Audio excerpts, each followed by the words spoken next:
Welcome back to the Hurry Up Offense, fantasy football news and advice for Week 5 of the 2022 NFL fantasy football season. I am Smokey Rameriz, your fantasy football pro. Let's go. Today's topic is all about assessing who is elite and who is not, and now that we have a big enough sample size, we can run through some names and figure out if they're worth keeping or not.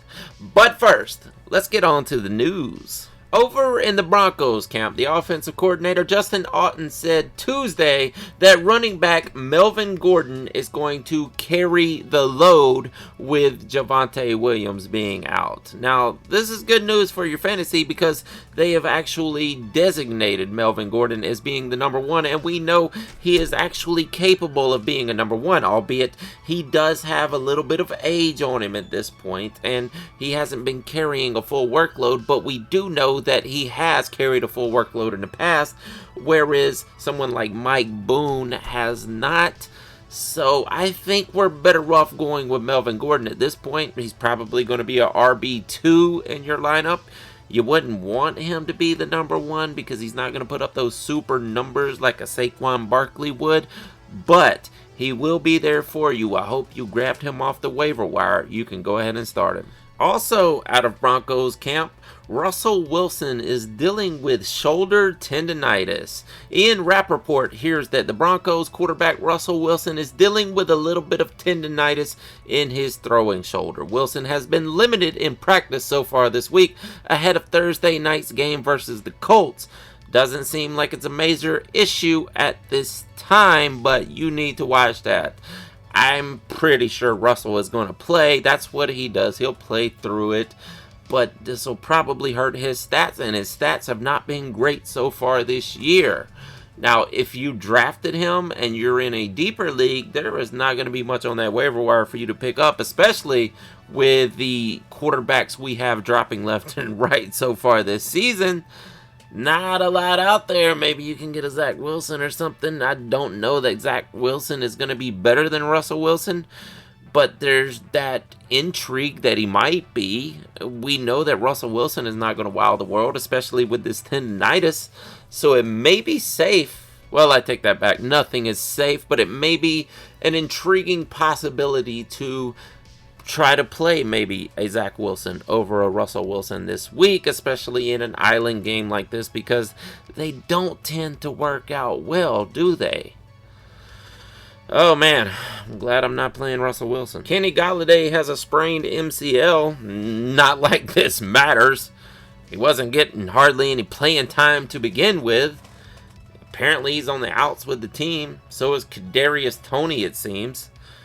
Who knows, man. That receiving core is looking bad when Richie James is your number one at the moment. But as far as Kenny Golladay goes, if he doesn't get traded, he's not useful in fantasy at all this season. Man, I just got the chance to talk about him a couple days ago, and here it is, over. Cole Beasley has retired, so we won't be seeing him back down there at Bucs camp. He decided to give it up. Coming back to a team this year made him come to the realization that this is just too tough for his age, and he wants to lay it down as it is. Have a nice life, Cole Beasley. Thanks for the good times. Jonathan Taylor is out for Week 5. Now, I hope you picked up Nyheim Hines. Jonathan Taylor is coming off of the worst game statistically of his entire career this past week, so I don't have a lot of hope for Nyheim Hines filling in here, but there should be a floor here. There should be something better than what Taylor gave you last week. Now that he's dealing with an injury, maybe we'll actually get more points out of that running back position over in Indy than we were out of that last week, for sure. Hope you picked up Nyheim Hines, because if you're in a deep league and you're hurting at running back, that is a play you can go to. Doesn't look like Jameis Winston is any closer to coming back. Easy for me to say. He's not practicing right now. Looks like we may be getting Andy Dalton for another week or so at this point. Yeah, smoke him if you got him. Guess who else was out for the Saints? Michael Thomas. Those two are probably hanging out together. They'll probably come back together if they do. Yeah, it's looking grim for the Saints offense right now. But, hey, if you got Hill, load him up.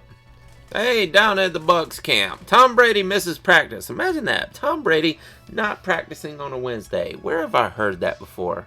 Cameron Brate was also out. Bet Tom Brady plays this week, right? Against the Falcons. He'll probably put up some good numbers. That defense is horrible. I wouldn't worry about this missing practice business because I think we're going to be seeing a lot of that this season. Tom Brady is not playing well this year, but he should play well this week against the Falcons. And finally, out of the Patriots camp, Mac Jones returns for a limited practice.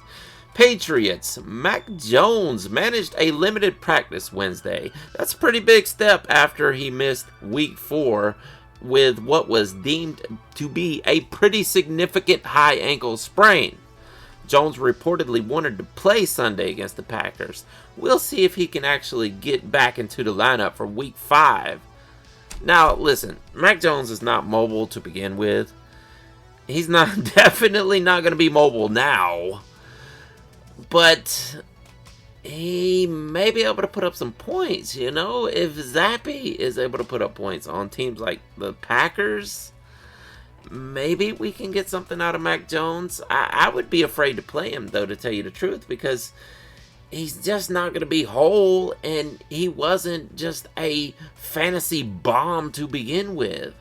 I guess if you're desperate, you're kind of hoping this happens, right? I mean, what's your alternative? Andy Dalton? So, I don't know. Actually, now that I think about it, I would rather be playing Cooper Rush or Andy Dalton, maybe even Bailey Zappi, over an a high ankle sprained, injured Mac Jones. But that's it for the news today. Let's get into the game theory portion of the show. And guys, we are a quarter of the way into the season right now. So we need to assess these players. And I want to run through a few of the big names that we need to talk about right now. And I can list whether I would keep them or cut them or maybe even trade them in this situation. So let's pull up some names. Now, of course, we are evaluating names like Trevor Lawrence, things like that. We're not evaluating Josh Allen or Patrick Mahomes because you are keeping them no matter what. There is no possible way you want to trade or cut a Patrick Mahomes or a Josh Allen or a Lamar Jackson. These are the middle tier guys that we need to talk about, or some of them lower tier, and some of them may have just been on a lucky run. So, let's get into it. Trevor Lawrence. Would I keep, trade, or cut Trevor Lawrence? I would absolutely keep Trevor Lawrence. There is not a better situation out there on the waiver wire. I'm keeping Trevor Lawrence because he is destined for greatness. Drake London. I'm keeping Drake London. Drake London has been productive so far, and as we know, rookie wide receivers tend to break out in the second half of the season. So as long as the quarterback situation in Atlanta gets nailed down, or at least somewhat consistent, Drake London has a big future, not only in seasons to come, but the second half of this season. We keep Drake London. Rashad Penny. I'm trading Rashad Penny while I can still get it out of him. Miles Sanders. I am absolutely keeping Miles Sanders. I believe in Miles Sanders. He's got a big season coming. Devin Singletary, trade. Josh Jacobs, trade. Zamir White, trade for, if you can. Courtland Sutton. I would hang on to him. I'm not necessarily playing him unless I absolutely need to, but I will hang on to Courtland Sutton. George Pickens. You go out and get George Pickens right now. That guy has a second half of a season coming up for sure with Pickett out there. Now, Chase Claypool, cut him. Cut Chase Claypool. We're not going to need him in the second half of the season. He's a good player, just not the right time or space for him. Now, I wish I could go through everybody who's kind of in that middle bubble right now, but I'm running out of time desperately. I do want to go through some more of these names, so maybe we're going to do that next week also. But as for right now, I am out of time. Thanks for tuning in to the Hurry Up Offense. Please give us the like and subscribe. And if you want to hear Alex and I break down every game every single week and pick who we think is going to win, the scoreboard is already out on the channel. Just look for it right up there. Have I said subscribe? I think I did. Please subscribe. I am Smokey Rameriz, your fantasy football pro. I'll see you next week. Deuces.